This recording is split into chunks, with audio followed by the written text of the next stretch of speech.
So the first thing was the floors. The second thing was the initial demolition of the kitchen, and then the roof. The roof was the other big thing because it was a disaster. Then we moved into the house, I think it was right in May sometime of 2017, and very quickly realized like our hall bathroom was just not working. Like the shower didn't work, the toilet had a bunch of problems. So we said, all right, let's go ahead and move forward with getting the bathroom done before we finish the kitchen. So we ended up having to move forward with the bathroom. Then we had a really freezing cold winter here. It was literally single-digit temperatures for like 10 days. We had a pipe burst in the main floor primary bedroom. And then all of a sudden it was like, we have to deal with this. So we took out a kitchenette that was in there. We probably gutted like 60% of the bathroom, had to like re-drywall it, bought a new vanity that thankfully we knew we would be removing the whole structure at some point, but we could at least reuse the vanity. And we kind of pieceworked that together.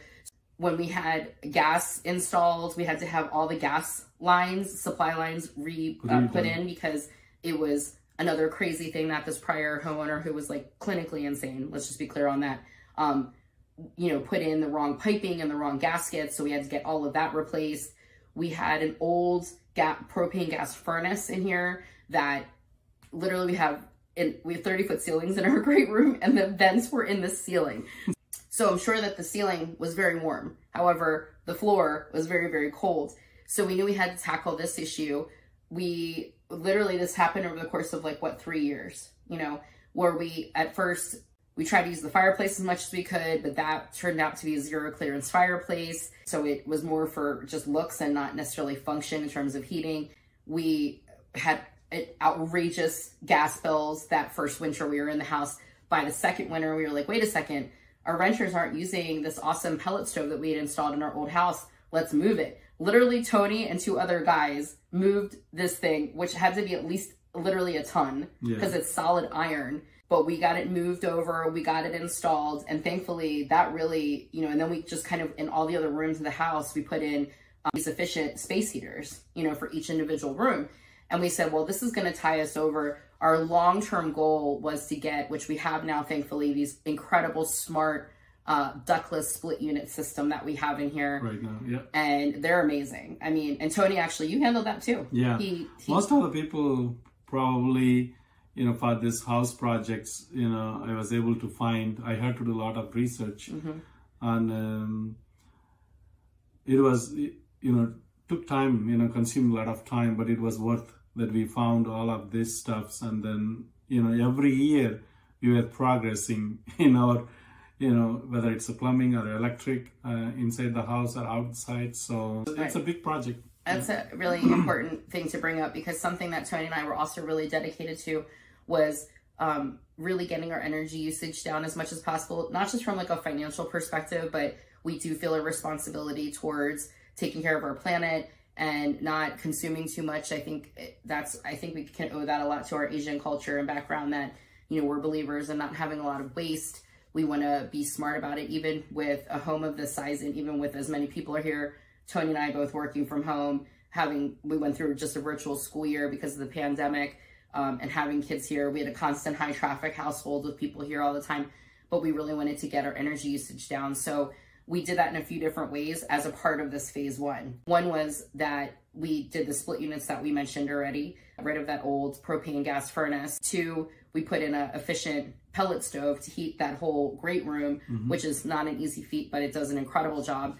A big one that we did was that we actually went from well water to public water, which was a nightmare of a process, but in the end ended up being worth it, getting hooked up to public so that we could get rid of our tank for our hot water tank and replace it with a tankless hot water heater. Couldn't do on well. It's not a good thing to do. So we put that in. The combination of all these things, we've got skylights, which means that we don't use very much electric provided light here as long as the sun is up. All of these things, and I actually did a video on efficiency that you can go check out as well, what contributed to really us getting to a point. And now through our Baltimore Gas and Electric Company, do budget billing, which they do an average for what the cost of your electric is throughout the year. We started off in the house about $300. By year 2, we got that down to about $250.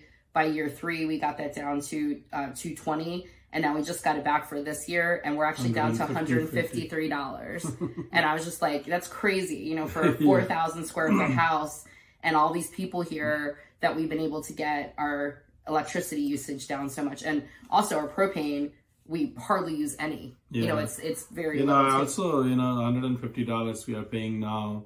We are, you know, we are not stopping this. We are actually moving forward towards solar, even though it is going to cost us, you know, a little more. In the long run, you know, we are actually contributed to our environment. Yes. And, you know, if we are buying future cars, that would be hybrid or electric. Electric, you know, so that, you know, the solar can be also hooked up for that too, for the batteries and things like that.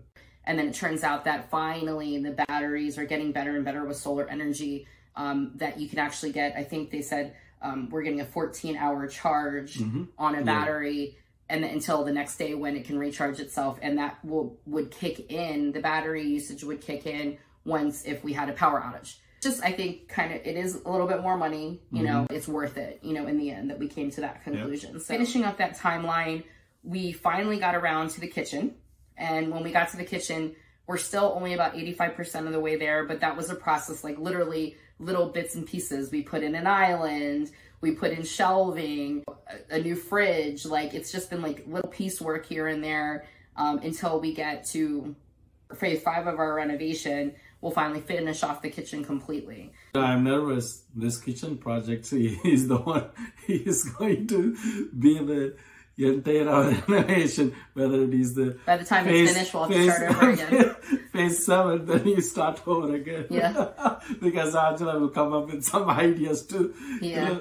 Well, you know, some interesting things to just keep in mind about what I think has transpired in the kitchen is, if I were to describe, like, our style is transitional, which is like a combination of like traditional style and then modern. So it's transitional style. And then on top of that is international. Like, we really like to integrate a lot of international things all over the world into our aesthetic. So, you know, kitchen, I feel like, was the trickiest part of that whole thing. Other rooms, it's kind of easy to do that in, but the kitchen was, so really like having a lot of different mixed materials. And then the other part was, you know, we knew we had big projects when we first moved in here. So I was looking for cost savings. When we first moved in, I'm like, well, I'm going to go to an open box secondhand store and buy all of our appliances, because we didn't have thousands of dollars to put into appliances at that time when you're spending money on a new roof and you're spending money on 2,000 square feet of hardwood flooring. That was just a way to save a lot of money up front, you know, and doing things like that. Then moving on through the rest of the house, the house has 3 bedrooms, 1 main primary bedroom on the main floor, and then we've got 2 other bedrooms here, one of which we literally had our 3 little guys piled into, and then the other bedroom was our daughter's room. And so finally, as we started heading towards another phase, we came back in here and we did a facelift, put the hardwood flooring in here, we repainted, we put in ceiling fans, you know, we had the split units in here, we put in closet systems, you know, and really just like did a big upgrade to these 2 bedrooms here, which were in many ways kind of like the finishing touch, I feel like, in the main floor work here. Yeah. It helps us now segue into another phase of it. So as we go through the rest of the series, phase 1, again, which will be in our first episode, will be phase 1. And so you'll get to see the before and afters of everything we just introduced. Phase 2 is all of the outside stuff we did. So you'll get to see that, all of the outside work, a massive undertaking with driveways and removing sheds and tearing down, demolishing a workshop that was built on top of an in-ground pool. Nice. That whole thing we'll be sharing in episode 2. Episode 3 is actually this incredible landscaping project that Tony took on. You know, he truly was the full project manager. We did a pretty good job. It turned out to be really great. And, you know, every year we like to go out, and this is going to be for as long as we live in this house. And we have a beautiful backyard. It's going to be... And front yard when it's all said and done. And then phase 4 is actually going to catch you up to real time. So phase 4 is a massive undertaking again. We took a little bit of a break for about a year, and then we came back to it to do the landscaping, and now to start on phase 4, which is the main primary bedroom that was originally a carport. So we're tearing that actually down, and we're rebuilding a 2-story addition with a 2-car garage and a rooftop terrace on top of the garage. So that is a 1,500 square foot addition, which included an extension of our driveway around the front of our house and everything. So we found an Indian architect and who did the design for us for this, our current house. So you will look into it, after when it is everything is done, you will have a cultural, a cross-cultural of Indian and really the exterior is a modern Mediterranean, so modern Mediterranean style. And we wanted to document this because it's just, I think, a time as hopefully we look back many, many, many years to come, and we can look back on this experience together and have a lot of feel great about what we invested into our family and into our life, into our business. Just this experience, to not forget it. Not just remember the hard times, but also remember the really good times and that sense of accomplishment. Phase 5 of it is actually speeding up, and we'll get into the personal reasons that drove that second floor renovation and extension. So that's going to be phase 5. And then phase 6 is what I call the icing on the cake. So we'll finally finish off the main house with our whole stucco and stone finish outside, new windows. New beautiful glass windows. Yes, and front porches will be finished. A new entryway, it'll be a turret. It'll go from just a standard entryway into a turret. There's a lot to come, but we will, like I said, by the time we get to phase 4, we'll go live, and then you'll start to see in each episode from demo all the way to the finished project of our addition, and then even then moving right into phase 5 in terms of the second floor. So we've got a journey together here. We hope you will join us. Don't forget to not only subscribe to the channel, but make sure you hit that bell for reminders so that whenever we post a new episode that you can keep up with us. We hope you have fun. Please comment below. Let us know if you are excited about this idea, if you're excited to go on this journey with us.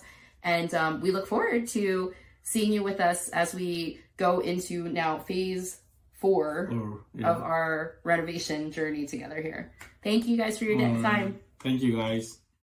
Thanks for watching. Below is other videos that you might find interesting. Don't forget to like, subscribe, and also ring that bell for notifications. You can also find more interesting information and topics with my company, Antony International Solutions, on our Facebook, Instagram, and LinkedIn. Thanks, and see you next time.